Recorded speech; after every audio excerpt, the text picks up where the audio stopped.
ఓం శాంతి. ఈరోజు Murali date 17 September 2025. బాబా చెప్తున్నారు, మధురమైన పిల్లలు, స్మృతి ద్వారా సతో ప్రధానం అవ్వటంతో పాటు చదువు ద్వారా సంపాదన కూడా జమ చేసుకోవాలి. చదువుకునే సమయంలో బుద్ధి అటు ఇటు పరిగెత్తరాదు. ఈరోజు ప్రశ్న: డబల్ అహింసక గుప్త యోధులైన మీకు ఏ విషయం నిశ్చితం, ఎందుకు? జవాబు: పిల్లలైన మీరు మాయపై విషయం పొందేందుకు పురుషార్థం చేస్తున్నారు. మీ లక్ష్యం మేము రావణుడి నుండి మా రాజ్యం తీసుకునే తీరతాము. ఇందుకై డ్రామాలో యుక్తి కూడా రచింపబడింది. మీ విషయం నిశ్చితం, ఎందుకంటే మీ చేతలో సాక్షాత్ పరంపిత పరమాత్మ ఉన్నారు. మీరు యోగ బలంతో విషయం పొందుతారు. మన్మనా భవ మహామంత్రం ద్వారా మీకు రాజ్యం లభిస్తుంది. మీరు అర్ధకల్పం రాజ్యం చేస్తారు. పాట: మనస్సు అనే దర్పణంలో నీ ముఖం చూసుకో ప్రాణి. ఓం శాంతి. మధురాతి మధురమైన పిల్లలు నా ముందు కూర్చున్నప్పుడు మా టీచర్ సాకారులు కాదు, మమ్మల్ని చదివించేది జ్ఞానసాగర్లైన బాబా అని భావిస్తారు. వారు మన తండ్రి అని కూడా నిశ్చయం ఉంది. ఈ నిశ్చయం ఉంటే చదువుపై గమనం ఉంటుంది. విద్యార్థి తన పాఠశాలలో ఉన్నప్పుడు టీచర్ గుర్తుకొస్తారు, తండ్రి గుర్తురారు. ఎందుకంటే పాఠశాలలో కూర్చుని ఉంటారు. బాబా టీచర్ కూడా అయ్యారని మీకు కూడా తెలుసు. పేరునైతే పట్టుకోరాదు కదా. మనము ఆత్మలమని తండ్రితో వింటున్నామని గమనం ఉంచుకోవాలి. ఇలా ఎప్పుడూ జరగదు. సత్యుగంలో కానీ కలియుగంలో కానీ ఇలా జరగదు. కేవలం ఒక్కసారి మాత్రమే సంగం యుగంలోనే జరుగుతుంది. మీరు స్వయాన్ని ఆత్మగా భావిస్తారు. మన తండ్రి ఈ సమయంలో టీచర్గా ఉన్నారు, ఎందుకంటే చదివిస్తారు. 2 మాసాలు చేయాల్సి వస్తుంది. ఆత్మ శివబాబా ద్వారా చదువుకుంటుంది. ఇది చదువు. యోగం కూడా అవుతుంది. చదివేది ఆత్మ, చదివించేవారు పరమాత్మ. ఇందులో కూడా మీరు సన్ముఖంలో ఉన్నప్పుడు ఎక్కువ లాభం ఉంటుంది. చాలామంది పిల్లలు చాలా బాగా మంచి స్మృతిలో ఉంటారు. కర్మాతీత అవస్థలోకి చేరుకుంటే పవిత్రతా శక్తి లభించినట్లు అవుతుంది. శివబాబా మనల్ని చదివిస్తున్నారని మీకు తెలుసు. ఇది మీకు యోగమే కాక సంపాదన కూడా అవుతుంది. ఆత్మనే సతోప్రధానంగా అవ్వాలి. మీరు సతోప్రధానంగా కూడా అవుతున్నారు. ధనం కూడా తీసుకుంటున్నారు. స్వయాన్ని ఆత్మగా భావించి తీరాలి. బుద్ధి పరిగెత్తరాదు. ఇచ్చట కూర్చున్నప్పుడు మనల్ని శివబాబా చదివించేందుకు టీచర్ రూపంలో రానే వచ్చారని బుద్ధిలో ఉండాలి. వారే జ్ఞానసాగర్లు, మనల్ని చదివిస్తున్నారు. తండ్రిని స్మృతి చేయాలి. మనమే స్వదర్శన చక్రధారులము. అంతేకాక లైట్ హౌస్లు కూడా మనమే. ఒక కంటిలో శాంతిధామం, మరో కంటిలో జీవన్ముక్తి ధామం ఉంది. ఈ కనుల విషయం కాదు. ఆత్మను 3వ నేత్రమని అంటారు. ఇప్పుడు ఆత్మలు వింటున్నాయా? శరీరం వదిలితే ఆత్మలో ఈ సంస్కారం ఉంటుంది. ఇప్పుడు మీరు తండ్రితో యోగం చేస్తారు. సత్యుగం నుండి మీరు వియోగులుగా ఉండేవారు, అనగా తండ్రితో యోగం లేదు. ఇప్పుడు మీరు తండ్రి సమానంగా యోగులుగా అవుతారు. యోగం నేర్పించేవారు ఈశ్వరుడు. అందువలన వారిని యోగేశ్వరుడు అని అంటారు. మీరు కూడా యోగేశ్వరుని పిల్లలు. వారు యోగం చేసే పని లేదు. వారి యోగం నేర్పించే పరంపిత పరమాత్మ. మీరు ఒక్కొక్కరు కూడా యోగేశ్వరుడు, యోగేశ్వరిగా అవుతారు. తర్వాత రాజరాజేశ్వరిగా అవుతారు. వారు యోగం నేర్పించే ఈశ్వరుడు. స్వయం వారు నేర్చుకునేదేమీ లేదు, వారు నేర్పిస్తారు.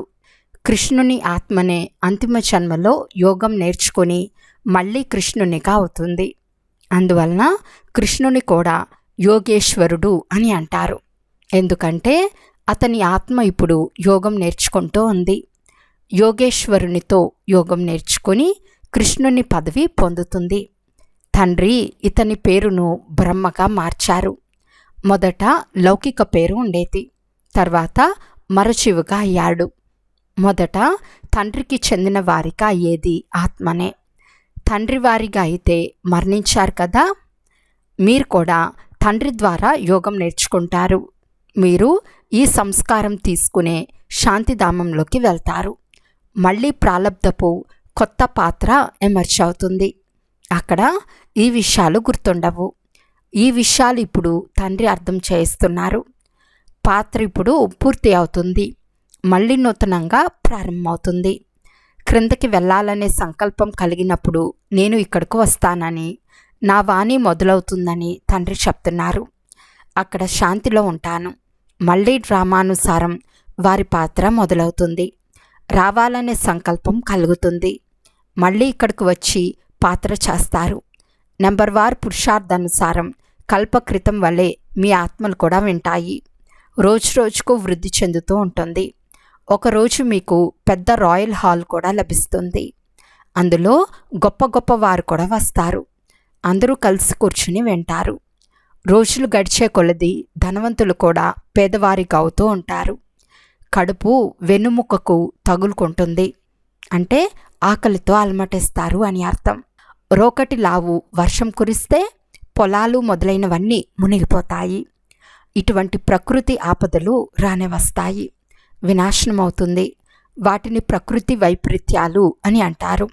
వినాశనం తప్పకుండా జరుగుతుందని బుద్ధి చెప్తుంది. విదేశాల కొరకు బాంబులు కూడా తయారుగా ఉన్నాయి. ఇక్కడి కొరకు ప్రకృతి ఆపదలు కూడా కాచుకొని ఉన్నాయి. ఇందులో చాలా ధైర్యం కావాలి. అంగదుని ఉదాహరణ కూడా ఉంది కదా. అంగదుని ఎవరూ కదిలించలేకపోయారు. ఈ స్థితిని పక్కాగా చేసుకోవాలి. నేను ఆత్మను. శరీర భావన నశిస్తూ ఉండాలి. సత్యుగంలో సమయం పూర్తి అయినప్పుడు ఆటోమేటిక్గా ఈ శరీరం వదిలి చిన్న బిడ్డగా అవ్వాలని సాక్షాత్కారం అవుతుంది. ఒక శరీరాన్ని వదిలి మరో శరీరంలో ప్రవేశిస్తారు. అక్కడ శిక్షలు మొదలైనవేవి ఉండవు. రోజులు గడిచిన కొలది మీరు దగ్గరకు వస్తూ ఉంటారు. నాలో ఉన్న పాత్ర బయటపడుతూ ఉంటుందని తండ్రి పిల్లలకు తెలుపుతూ ఉంటారు. తండ్రి పాత్ర పూర్తి అవుతూనే మీ పాత్ర కూడా సమాప్తమైపోతుంది. తర్వాత మళ్ళీ సత్యుగంలో మీ పాత్ర మొదలవుతుంది. ఇప్పుడు మీరు మీ రాజ్యం తీసుకోవాలి. ఈ డ్రామా చాలా యుక్తిగా తయారు చేయబడింది. మీరు మాయపై విషయం పొందుతారు. అయితే ఇందుకు కూడా సమయం పడుతుంది. ఒకవైపు వారు మేము స్వర్గంలో ఉన్నాము అని భావిస్తారు, ఇదే స్వర్గం అని అంటారు. మరోవైపు పాటలో కూడా భారతదేశానికి పట్టిన దుర్గతిని వినిపిస్తారు. ఇది ఇంకా తమో ప్రధానంగా అయిపోయిందని మీకు తెలుసు. డ్రామానుసారం తమో ప్రధానం కూడా చాలా వేగంగా అవుతూ ఉంటారు. మీరిప్పుడు సతో ప్రధానంగా అవుతూ ఉన్నారు. ఇప్పుడు మీరు సమీపానికి వస్తూ ఉన్నారు. చివరికి విజయం మీదే. హాహాకారాల తర్వాత జయ జయ ధ్వనులు వినిపిస్తాయి. నేతి నదులు ప్రవహిస్తాయి. అక్కడ నెయ్య మొదలైనవి కొనే అవసరం ఉండదు. అందరి వద్ద తమ తమ ఫస్ట్ క్లాస్ ఆవులుంటాయి. మీరు చాలా శ్రేష్టంగా అవుతారు. ప్రపంచ చరిత్ర భూగోళాలు మళ్ళీ రిపీట్ అవుతాయని మీకు తెలుసు. తండ్రి వచ్చి ప్రపంచ చరిత్రను రిపీట్ చేస్తారు. కనుక ప్రపంచ చరిత్ర భూగోళాలు ఎలా రిపీట్ అవుతాయో వచ్చి తెలుసుకోండి అని కూడా బాబా రాయమన్నారు. తెలివిగలవారు ఇది ఇనుప యుగమని, కనుక బంగారు యుగం మళ్ళీ తప్పకుండా రిపీట్ అవుతుందని అంటారు. కొంతమంది సృష్టి చక్రం లక్షల సంవత్సరములని, ఇప్పుడే ఎలా రిపీట్ అవుతుందని అంటారు. ఇక్కడ సూర్యవంశీల చంద్రవంశీల చరిత్ర లేనేలేదు. చివరి వరకు ఈ చక్రం ఎలా రిపీట్ అవుతుందో, లక్ష్మీనారాయణల రాజ్యం మళ్ళీ ఎప్పుడొస్తుందో వారికి తెలియదు. రామరాజ్యం గురించి తెలియదు. ఇప్పుడు మీ చేతిలో తండ్రి ఉన్నారు. సాక్షాత్ పరంపిత పరమాత్మ అయిన తండ్రి ఎవరి వైపు ఉంటారో వారు తప్పకుండా విషయం పొందుతారు. తండ్రి ఏ విధమైన హింస చేయించరు. ఎవరినైనా చంపటం హింస కదా. అన్నిటికంటే పెద్ద హింస కామ వికారానికి వశమై కామ ఖడ్గంను చలాయించుట. ఇప్పుడు మీరు డబల్ అహింసకులుగా అవుతున్నారు. అక్కడ అహింసో పరమో దేవీ దేవతా ధర్మం ఉంటుంది. అక్కడ యుద్ధాలు ఉండవు, వికారాలకు వశం కూడా అవ్వరు. ఇప్పుడు మీది యోగ బలం. కానీ దీనిని అర్థం చేసుకోనందున శాస్త్రాల్లో దేవతల అసురుల యుద్ధమని రాసేశారు. అహింస అంటే ఏమిటో ఎవరికీ తెలియదు. దీనిని గురించి మీకు మాత్రమే తెలుసు. మీరు గుప్త యోధులు, ఎవరికీ తెలియని వారు. కానీ మిమ్మల్ని గురించి అందరికీ చాలా బాగా తెలుసు. మిమ్మల్ని ఎవరైనా సైనికులు అని భావిస్తారా? మీ ద్వారా అందరికీ మన్మనా భవ సందేశం లభిస్తుంది. ఇది మహామంత్రం. మనుషులకు ఈ విషయాలు అర్థం కావు. సత్య త్రేతాయుగాలలో ఇవి ఉండవు. ఈ మంత్రం ద్వారా మీరు రాజ్యం పొందుతారు. తర్వాత దీని అవసరం ఉండదు. మనం చక్రం ఎలా తిరిగి వచ్చామో మీకు తెలుసు. ఇప్పుడు తండ్రి మళ్ళీ మహామంత్రంను ఇస్తారు. మీరు మళ్ళీ అర్ధకల్పం రాజ్యపాలన చేస్తారు. ఇప్పుడు మీరు దైవీ గుణాలు ధారణ చేసి ఇతరులతో చేయించాలి. మీరు చాట్ ఉంచితే చాలా ఆనందంగా ఉంటుందని తండ్రి సలహానిస్తారు. రిజిస్టర్లో గుడ్, బెటర్, బెస్ట్ ఉంటాయి కదా. స్వయం మీరు కూడా అనుభవం చేస్తారు. కొంతమంది బాగా చదువుకుంటారు, కొంతమంది గమనం ఉంచినందున ఫెయిల్ అవుతారు. ఇది అనంతమైన చదువు. మన తండ్రి టీచరే కాక గురువు కూడా అయ్యారు. ముగ్గురి పాత్ర కలిసే కొనసాగుతుంది. జీవించి మరణించిన వారిగా అవ్వమని ఈ తండ్రి ఒక్కరు మాత్రమే చెప్తారు. మీరు స్వయాన్ని ఆత్మగా భావించి తండ్రిని స్మృతి చేయండి. నేను మీ తండ్రిని, బ్రహ్మ ద్వారా రాజ్యంనిస్తానని తండ్రి చెప్తున్నారు. బ్రహ్మ మధ్యలో దళారి, ఇతనితో యోగం జోడించరాదు. ఇప్పుడు మీ బుద్ధి పతులకు పతి అయిన ప్రియుడైన శివునితో లగ్నమై ఉంది. ఇతని ద్వారా వారు మిమ్మల్ని తన వారిగా చేసుకుంటారు. స్వయాన్ని ఆత్మగా భావించి నన్ను స్మృతి చేయమని వారు చెప్తారు. ఆత్మలమైన మనము పాత్ర పూర్తి చేశాము. ఇప్పుడు తండ్రి వద్దకు మన ఇంటికి వెళ్ళాలి. ఇప్పుడు మొత్తం సృష్టి అంతా తమో ప్రధానంగా ఉంది. పంచతత్వాలు కూడా తమో ప్రధానంగా ఉన్నాయి. అక్కడ అన్నీ కొత్తవిగా ఉంటాయి. ఇక్కడ వజ్ర వైడూర్యాలేవీ లేవు. సత్యుగంలో మళ్ళీ ఎక్కడి నుండి వస్తాయి? ఇప్పుడు ఖాళీ అయిన గనులన్నీ మళ్ళీ నిండుతాయి. గనుల నుండి తవ్వి తీసుకువస్తారు. అన్నీ కొత్త వస్తువులే ఉంటాయి కదా. లైట్లు మొదలైనవన్నీ సహజమైనవిగా ఉంటాయి. సైన్స్ ద్వారా ఇక్కడ నేర్చుకుంటూ ఉంటారు. అక్కడ ఈ సైన్స్ కూడా ఉపయోగపడుతుంది. హెలికాప్టర్ నిలబడి ఉంటుంది, బటన్ నొక్కుతూనే ఎగురుతుంది. ఎలాంటి కష్టము ఉండదు. అక్కడ అన్నీ ఫుల్ ప్రూఫ్గా ఉంటాయి. మిషన్లు ఏవి చెడిపోవు. ఇంట్లో కూర్చుని ఒక్క సెకండ్లో స్కూల్కు కానీ విహారానికి కానీ వెళ్తారు. ప్రజలకు వారికంటే సాధనలు తక్కువగా ఉంటాయి. మీ కొరకు అక్కడ సర్వసుఖాలు ఉంటాయి. అకాల మృత్యు ఉండదు. అందువలన పిల్లలైన మీరు ఎంత గమనం ఉంచాలి? మాయ కూడా చాలా జోరుగా ఉంది. ఇది మాయ చూపే చివరి ఆడంబరము. యుద్ధంలో అనేక మంది మరణిస్తారు. యుద్ధం ఆగనే ఆగదు. ఈ విశాలమైన ప్రపంచం ఎక్కడా? చిన్న స్వర్గం ఎక్కడా? అక్కడ గంగా పతిత పావని అని అనరు. అక్కడ భక్తి మార్గంలోని విషయమేది ఉండదు. ఇక్కడ గంగానదిలో మొత్తం పట్నంలోని చెత్త మురికి అంతా వచ్చి కలుస్తూ ఉంటుంది. బొంబాయిలోని చెత్త అంతా సముద్రంలో కలుస్తోంది. భక్తిలో మీరు పెద్ద పెద్ద మందిరాలు నిర్మిస్తారు. వజ్ర వైడూర్యాలతో సుఖం ఉంటుంది కదా. 30% సుఖం, మిగిలిన 25% దుఃఖం. సగం సగం అయితే మజా ఉండదు. భక్తి మార్గంలో కూడా మీరు చాలా సుఖంగా ఉంటారు. ఆ తర్వాత మందిరాలు మొదలైన వాటిని దోచుకుంటారు. సత్యుగంలో మీరు ఎంతో ధనవంతులుగా ఉండేవారు. పిల్లలైన మీకు చాలా సంతోషం ఉండాలి. లక్ష్యమైతే మీ ముందే నిల్చుని ఉంది. తల్లిదండ్రుల పదవి అయితే నిశ్చయింపబడింది. ఖుషి వంటి బలమైన ఆహారం ఏదీ లేదని గాయనం ఉంది. యోగం ద్వారా ఆయువు పెరుగుతుంది. ఇప్పుడు 84 జన్మల చక్రంలో తిరుగుతామని ఆత్మకు స్వదర్శనం అయింది. ఇంత పాత్రను చేస్తోంది. పాత్రదారులైన ఆత్మలన్నీ క్రిందకి వచ్చినప్పుడు తండ్రి అందరినీ తీసుకెళ్తారు. శివుణ్ణి పెళ్ళి ఊరేగింపు అని అంటారు కదా. ఈ విషయాలన్నీ మీకు నంబర్ వార్ పురుషార్థానుసారం తెలుసు. ఎంత స్మృతిలో ఉంటారో అంత ఖుషీగా ఉంటారు. రోజులు గడిచిన కొలది అనుభవం చేస్తూ ఉంటారు. ఎందుకంటే నేర్పించేవారు ఆ తండ్రే కదా. బ్రహ్మ కూడా నేర్పిస్తూ ఉంటాడు. బ్రహ్మను అడిగే అవసరం ఉండదు, మీరు అడుగుతారు. ఇతను కూడా వింటాడు, కానీ జవాబిచ్చేది తండ్రి. ఇతడు కూడా వింటాడు. ఇతని పాత్ర చాలా అద్భుతం.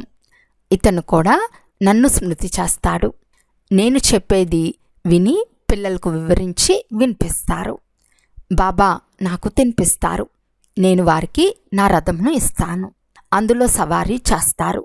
కనుక నాకెందుకు తినిపించరు? ఇది మానవ అశ్వము, నేను శివబాబా రథంను. ఇది గుర్తుండినా శివబాబా గుర్తుంటారు. శివబాబా ద్వారానే లాభం ఉంటుంది. బండారంలో భోజనం తయారు చేసినప్పుడు శివబాబా పిల్లల కొరకు తయారు చేస్తున్నానని భావించండి. మీరు కూడా శివబాబా సంతానమే. ఇలా స్మృతి చేసినా లాభమే లాభం. ఎవరైతే స్మృతిలో ఉండి కర్మాతీత అవస్థను పొంది సేవ కూడా చేస్తారో వారికి అందరికంటే గొప్ప పదవి లభిస్తుంది. ఈ బాబా కూడా చాలా సర్వీస్ చేస్తారు కదా. ఇతనిది అనంతమైన సర్వీస్. మీరు హద్దు సర్వీస్ చేస్తారు. సర్వీస్ వల్లనే ఇతనికి కూడా పదవి లభిస్తుంది. ఇలా చేయమని శివబాబా ఇతనికి కూడా సలహా ఇస్తారు. పిల్లలకు తుఫాన్లేమో వస్తాయి. స్మృతి చేయకుంటే కర్మేంద్రియాలు వశమవ్వటం చాలా కష్టం. స్మృతి ద్వారానే నావా ఆవలి తీరానికి చేరాలి. ఇది శివబాబా చెప్తున్నారా, బ్రహ్మాబాబా చెప్తున్నారా అని అర్థం చేసుకోవటం కూడా కష్టమవుతుంది. దీని కొరకు చాలా సూక్ష్మ బుద్ధి కావాలి. అచ్చా, మధురాతి మధురమైన అపురూపమైన పిల్లలకు మాతాపిత బాప్తాతాల ప్రియ స్మృతులు మరియు గుడ్ మార్నింగ్. ఆత్మిక పిల్లలకు ఆత్మిక తండ్రి నమస్తే. ఆత్మిక తండ్రికి ఆత్మిక పిల్లల యొక్క ప్రియ స్మృతులు మరియు నమస్తే నమస్తే నమస్తే. ధారణ కొరకు ముఖ్య సారము. ఫస్ట్ పాయింట్, ఈ సమయంలో పూర్తి మరచివగా అవ్వాలి. చదువు బాగా చదువుకోవాలి. మీ చార్ట్ లేక రిజిస్టర్ను ఉంచాలి. స్మృతిలో ఉంటూ మీ కర్మాతీత స్థితిని తయారు చేసుకోవాలి. సెకండ్ పాయింట్, అంతిమ వినాశ దృశ్యం చూసేందుకు ధైర్యశాలురుగా అవ్వాలి. నేను ఆత్మను అను అభ్యాసం ద్వారా దేహభావం నశిస్తూ పోవాలి. ఈరోజు వరదానము. దేహభావాన్ని త్యాగం చేసి నిక్రోధిక అయ్యే నిర్మాంచిత్ భవ. ఏ పిల్లలైతే దేహభావంను త్యాగం చేస్తారో వారికి ఎప్పుడు క్రోధం రాదు. ఎందుకంటే క్రోధం వచ్చేందుకు 2 కారణాలు ఉన్నాయి. మొదటిది, ఎవరైనా అసత్యం చెప్పినప్పుడు. రెండవది, ఎవరైనా గ్లాని చేసినప్పుడు. ఈ 2 మాటలే క్రోధానికి జన్మనిస్తాయి. ఇటువంటి పరిస్థితిలో నిర్మాంచితులు అనే వరదానం ద్వారా అపకారులకు కూడా ఉపకారం చేయండి. తిట్టేవారిని ఆలింగనం చేసుకోండి. నిందించేవారిని సత్యమైన మిత్రులుగా భావించండి. అప్పుడు అద్భుతమని అంటారు. ఎప్పుడైతే ఇటువంటి పరివర్తనను చూపిస్తారో అప్పుడు విశ్వం ముందు ప్రసిద్ధమవుతారు. స్లోగన్: ఆనందాన్ని అనుభవం చేసేందుకు మాయ యొక్క అధీనతను వదిలి స్వతంత్రులుగా అవ్వండి. అవ్యక్త సూచన: ఇప్పుడు లగ్నం యొక్క అగ్నిని ప్రజ్వలితం చేసి యోగాన్ని జ్వాలారూపంగా చేయండి. ఇప్పుడు జ్వాలాముఖిగా అయి అసురీ సంస్కారాలు, అసురీ స్వభావాలన్నిటినీ భస్మం చేయండి. ఉదాహరణకు, దేవీల స్మృతి చిహ్నంలో జ్వాల ద్వారా అసురులను సంహరించినట్లు చూపిస్తారు. అసురులు అంటే వ్యక్తులు కారు, కానీ అసురీ శక్తులను సమాప్తం చేశారు. ఇది ఇప్పటి మీ జ్వాలా స్వరూప స్థితికి స్మృతి చిహ్నం. ఇప్పుడు ఎటువంటి యోగ జ్వాలను ప్రజ్వలితం చేయాలి అంటే కలియుగ ప్రపంచం కాలి భస్మైపోవాలి. అచ్చా. ఓం శాంతి.